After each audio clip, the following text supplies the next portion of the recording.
You want the good news or the bad news first? The bad news, right? Always start with the bad. Well, aliens aren't real, my friends. So all you Star Wars and NASA fans out there, sorry to be the one to break it to you. Now for the good news. Aliens aren't real because we've been lied to about who we are and where we are. We don't live on a spinning ball in endless space, but we're in a nice enclosed little realm here. And we're all spiritual beings living this human life, having a spiritual experience.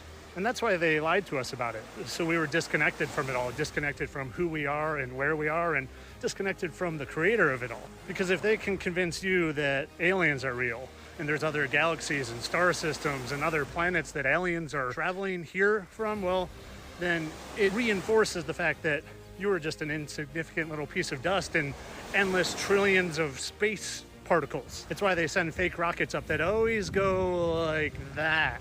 Because they're crashing in the Bermuda Triangle. They're not going to space. They're not going to the moon. They've definitely never sent a rover to Mars. Now, if they can convince you you're an insignificant piece of dust, well, guess what? You're easier to control.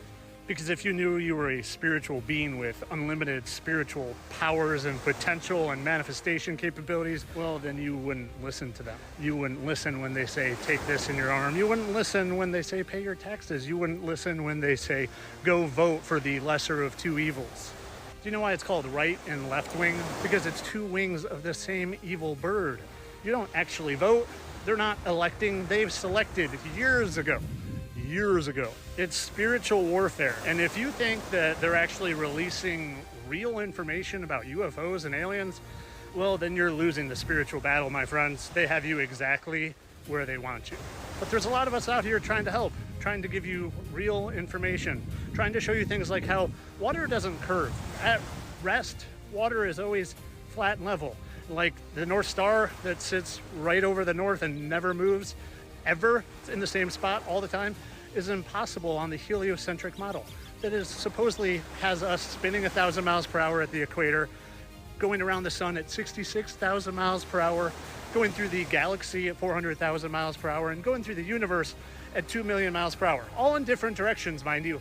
Yet Polaris just always sits right in the same spot. And speaking of Polaris, have you actually ever looked at what a star looks like with your own eyes through a telescope, through a P1000 camera? Looks a lot different than they tell you. And guess what? Light doesn't travel endlessly. You can't see light from quintillions of miles away. No, they've fed us a bunch of lies, my friends, from the moment you've been born and they put a little solar system above your crib to all the propaganda on the movies and Star Wars and Star Trek and Space this and SpaceX. It's all lies to keep you in control, to keep you afraid, to keep you in a fear state. Because a fearful person, well, they seek answers from the talking heads on the TV. And when you seek answers from the talking heads, they just lie to you more. They tell you to take this medicine and eat this food. No, now that food's bad, and eat this food. Now that food's bad, and eat this food. They want you to know everything about nothing. And they control all the school systems too. It's why I was a teacher for 20 years, and when I woke up to that fact, I couldn't be part of brainwashing centers anymore. I didn't even teach anything that I didn't agree with, but I just couldn't be part of a system literally brainwashing our children to think they're evolved chimps spinning on a ball so they could be under a thumb and controlled. So back to the beginning. Sorry to be the one to inform you, but aliens aren't real. Not on any level, not coming from the outer lands, the extra terrain. No, they're not at all. Angels and demons are real, my friend, and they're the ones running the show. Once you figure that out, the world is your oyster. Your flat, enclosed oyster. Of course, all this for entertainment purposes. I'm sure aliens are hovering above me right now. Find your fearlessness. Do it today. Have a lovely day.